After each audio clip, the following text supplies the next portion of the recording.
মৰমৰ ছাত্ৰ-ছাত্ৰীসকল তোমালোক সকলোকে আমাৰ এই চেনেলটোলৈ পুনৰবাৰ স্বাগতম জনাইছোঁ। আজিৰ এই ভিডিঅ'টিত অসম জাতীয় বিদ্যালয়ৰ চতুৰ্থ শ্ৰেণীৰ নতুন গণিতৰ অনুশীলনী ৪ৰ ১ নম্বৰৰ পৰা সমাধানখিনি কৰি দিবলৈ চেষ্টা কৰিম। ভিডিঅ'টি শেষলৈকে চাই থাকা। ১ নম্বৰৰ দিছিলে যে তলৰ প্ৰতিটো সংখ্যাৰ প্ৰথম ৫টাকৈ গুণিতক উলিয়াবলৈ কৈছে। কি কৈছে? কেইটামান সংখ্যা দিছে, সেই প্ৰত্যেকটো সংখ্যাৰ প্ৰথম ৫টা গুণিতক তোমালোকক উলিয়াবলৈ কৈছে। এতিয়া আহা আমি গুণিতকসমূহ উলিয়াও। ক নম্বৰত দিছিলে ৩, গতিকে প্ৰথমতে আমি ক নম্বৰৰ থকা ৩ৰ প্ৰথম ৫টা গুণিতক আমি উলিয়াবলৈ লাগিব।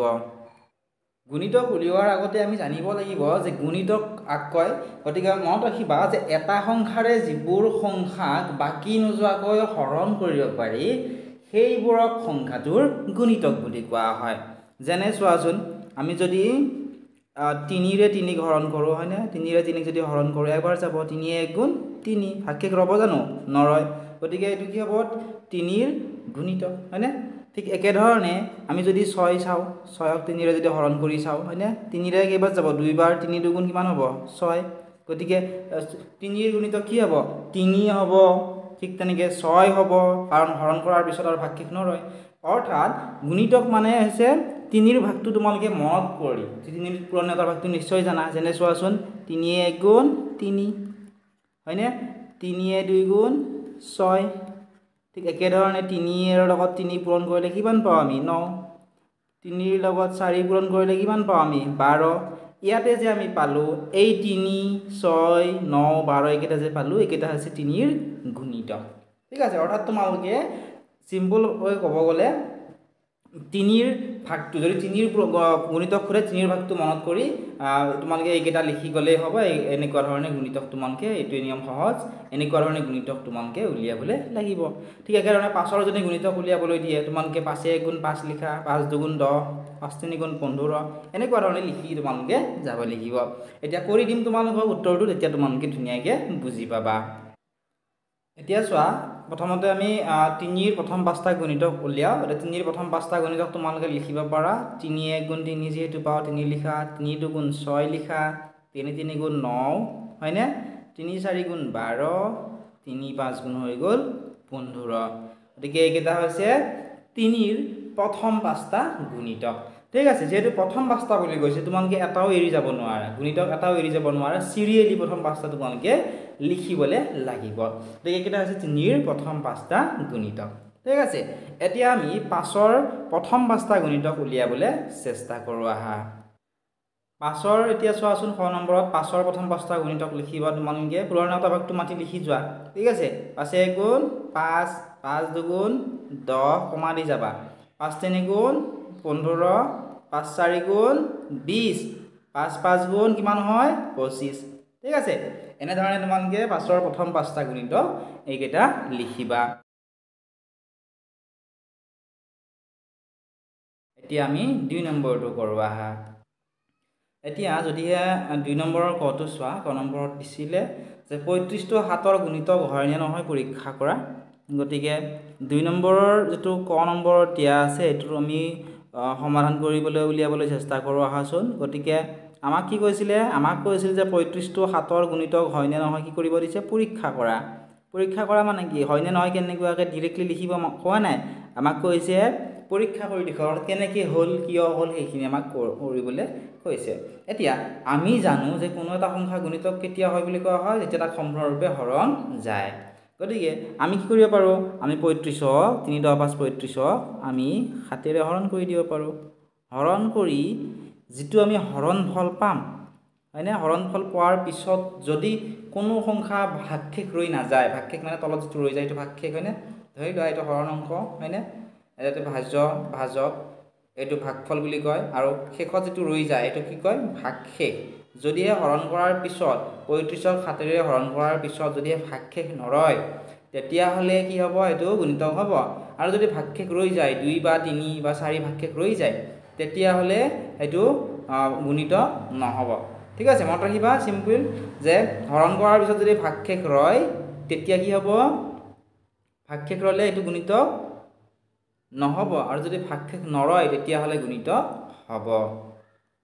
এতিয়া আমি 4ত হৰণটো কৰি চাওঁ আহাচোন ইয়াতে 35 লিখিবা ইয়াতে 7 লিখিবা হয়নে ইয়াতে 7টো কি হয় ভাজ্য এটো ভাজক 7ৰ পুৰণতৰ ভাগ মাতি যাব লাগিব আমি 35 নপালে কাৰণ হৰণ অংকৰ নিয়ম মতে ইয়াত যদি এটা অংক থাকে ইয়াত দুটা অংক আছে 3 আৰু 5 নে ইয়াৰো এটা অংক ল'বলে কিন্তু 7তকৈ 3টো সৰু বাবে আমি বাৰ দিব নোৱাৰো হেবে দুটা অংক ল'লে হৈ গ'ল আমাৰ 35 এটা 7ৰ ভাগটো তোমালোকে মাতি থাকিব লাগিব 35 নপালেকে 7ৰ ভাগ নিশ্চয় মনত আছে মাতাচোন 7 1 গুণ 7 7 2 গুণ 14 7 3 গুণ 21 7 4 গুণ 28 7ৰ লগত 5 পূৰণ কৰিলে 7 5 গুণ হৈ গ'ল 35 35ৰ পৰা 35 বিয়োগ কৰিলে হৈ গ'ল 0 অৰ্থাৎ ভাগশেষ ৰল নে ভাগশেষ আমাৰ নৰল ভাগশেষ নৰল মানে কি 35 টো 7ৰ গুণিত হয় অৰ্থাৎ 35ৰ 7ৰ হৰণ কৰি কিমান পালো 5 পালো ভাগশেষ ৰল নে নৰল গতিকে এটো কি হ'ব গুণিত হ'ব নে নহয় হ'ব গতিকে এনে ধৰণে তোমালোকে লিখিবা যে এতেকে এটো চিনক কি বুলি কয় এতেকে 35 সংখ্যাটো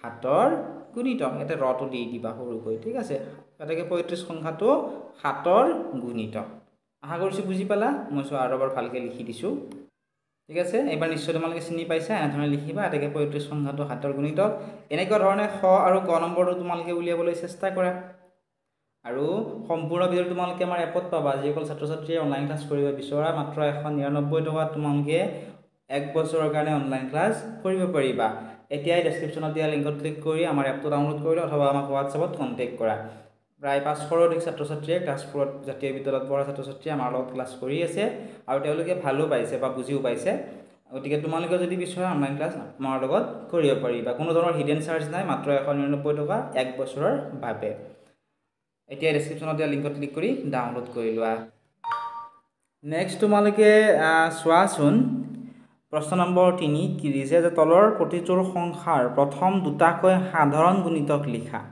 সাধাৰণ গুণিতক লিখিব দিছে গতিকে এক নম্বৰত দিছিলে 2 আৰু 3 গতিকে আমি লিখি ললো যে 3 নম্বৰৰ সমাধান 3 নম্বৰৰ কি হ'ব সমাধান আমি প্ৰথমতে কোনটোৰ সমাধান উলিয়াম ক নম্বৰটোৰ হয়নে 3 নম্বৰৰ সমাধান বুলি ধুনিয়াকৈ আমি লিখি ললো ক নম্বৰত কি দিয়া আছিল ক নম্বৰত দিছিলে 2 আৰু 3 এই 2 আৰু 3ৰ প্ৰতিযোৰ দুটা সংখ্যাৰ প্ৰথম দুটাকৈ সাধাৰণ গুণিতক লিখিব দিছে এতিয়া প্ৰথমতে আমি গুণিতক উলিয়াম দুটাৰে তাৰ পিছত সাধাৰণ গুণিতক আমি উলিয়াম যেটা আমি আগৰ প্ৰশ্নকেইটা ঠিকিলিও যে গুণিতক কেনেকৈ উলিয়াই গতিকে মই তোমালোক ডাইৰেক্টলি মই গুণিতক কেইটা উলিয়াই দেখুৱাই যাম তাৰ পিছত আমি সাধাৰণ গুণিতক উলিয়াম গতিকে তোমালোকে লিখি লবা যে 2 ৰ গুণিতক বুলি লিখি কৰিবা সমান চিন দিবা অৰ্থাৎ প্ৰথমতে আমি 2 ৰ গুণিতক কেইটা উলিয়াই লও তে গুণিতক কেনেকৈ উলিয়াবলৈ শিকাইছিলে নহয় 2 ৰ পুৰণতৰ ভাগখন মাতি যোৱা 2 1 গুণ 2 2 2 গুণ 4 2 3 গুণ 6 2 4 গুণ 8 2 5 গুণ 10 2 6 গুণ 12 এনেকৈ গুণিতক উলিয়াব পাৰো হয়নে 3 ৰ গুণিতক উলিয়াও আহাচোন 3 1 গুণ 3 3 2 গুণ 6 3 3 গুণ 9 3 4 গুণ 12 এনেকৈ গুণিতকবোৰ উলিয়াই আমি যাব পাৰো এতিয়া গুণিতকবোৰ অসংখ্য এতিয়া আমাক কি কৈছিল প্ৰশ্নটো ভালদৰে চোৱাচোন সাধাৰণ গুণিতক কৰিছে ডাইৰেক্টলি গুণিতক উলিয়াব দিয়া না আমাক কি কৈছে সাধাৰণ গুণিতক উলিয়াব দিছে প্ৰথম দুটা সাধাৰণ গুণিতক অৰ্থাৎ 2 আৰু 3 ৰ গুণিতক উলিয়াওতে এই দুটাৰ পৰা কমন বিচাৰিব লাগে কমন যেনে ইয়াতে 2 আছে ইয়াতে 2 আছে নেকি নাই গতিকে এইটো সাধাৰণ গুণিতক নহব ইয়াতে 4 আছে ইয়াতে 4 আছে নেকি নাই গতিকে এইটো সাধাৰণ গুণিতক নহব ইয়াতে 6 আছে ইয়াতেও 6 আছে গতিকে এইটো সাধাৰণ গুণিতক হবনে নিশ্চয় হ'ব কাৰণ 2 তাতে 6 আছে আমাক কি কৈছে প্ৰথম দুটা কৈ লিখিব দিছে গতিকে এটা পাই গলো আমি 6 নেক্সট ইয়াতে 8 আছে জানো নাই গতিকে এইটো সাধাৰণ গুণিতক নহব ইয়াতে 10 আছে জানো নাই গতিকে এইটো সাধাৰণ গুণিতক নহব ইয়াতে 12 আছে ইয়াতেও 12 আছে হয়নে গতিকে এইটো কি হ'ব সাধাৰণ গুণিতক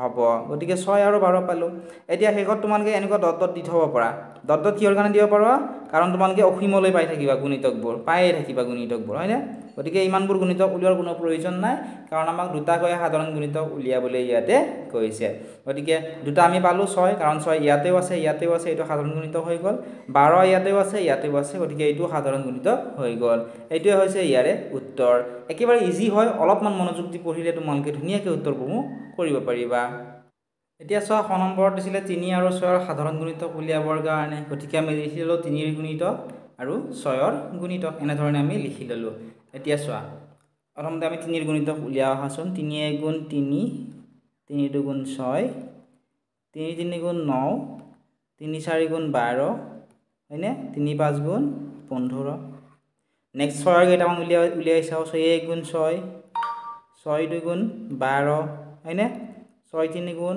18 এতিয়া আমি কি কৰিম 3 আৰু 6ৰ লিখিবা এতেকে 3 আৰু 6ৰ সাধাৰণ গুণিতক হ'ব ইয়াতে 3 আছে জানো নাই গতিকে এইটো সাধাৰণ গুণিতক হ'বনে নিশ্চয় এইটো নহ'ব গতিকে আমি কি কৰিম নেক্সটটো চাবলৈ ইয়াতে 6 আছে ইয়াতেও 6 আছে এইটো সাধাৰণ গুণিতক হ'ব গতিকে 6 লিখিলোঁ ইয়াতে 9 আছে ইয়াতে 9 নাই গতিকে সাধাৰণ গুণিতক নহ'ব ইয়াতেও 12 আছে ইয়াতেও 12 আছে গতিকে এইটো সাধাৰণ গুণিতক হ'ল গতিকে এই দুটা হ'ব ইয়াৰে আনসাৰ কাৰণ আমাক কি কৈছিল যে প্ৰথম দুটাকৈ সাধাৰণ গুণিতক উলিয়াবলৈ কৈছে গতিকে 3 আৰু 6ৰ প্ৰথম দুটা সাধাৰণ গুণিতক হ'ব 6 আৰু 12 ঠিক আছে নেক্সট তোমালোকে চোৱা ইয়াতে 4 নম্বৰত দিছিল যে সত্য নে অসত্য কোৱা বাক্য কেইটামান দিয়া আছে বাক্য কেইটা সত্য নে অসত্য ক'ব দিছে ক নম্বৰটোত দিছিল যে এক সকলো সংখ্যাৰে গুণিতক একটো সকলো সংখ্যাৰে গুণিতক হ'ব জানো আমি চোৱা 2ৰ লগত 1 পূৰণ কৰিলে কিমান পাওঁ 2 পাওঁ হয়নে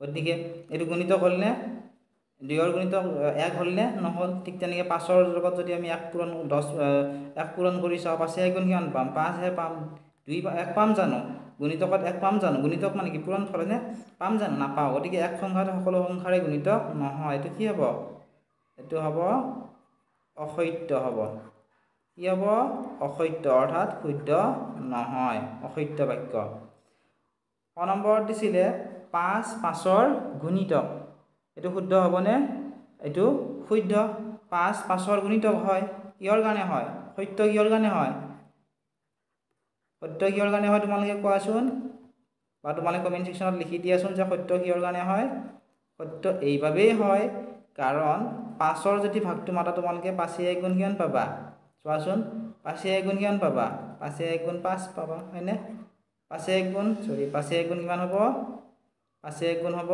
5 অৰ্থাৎ আমি গম পালো যে 5টো 5ৰ গুণিতক হয় এটা সত্য লিখিলো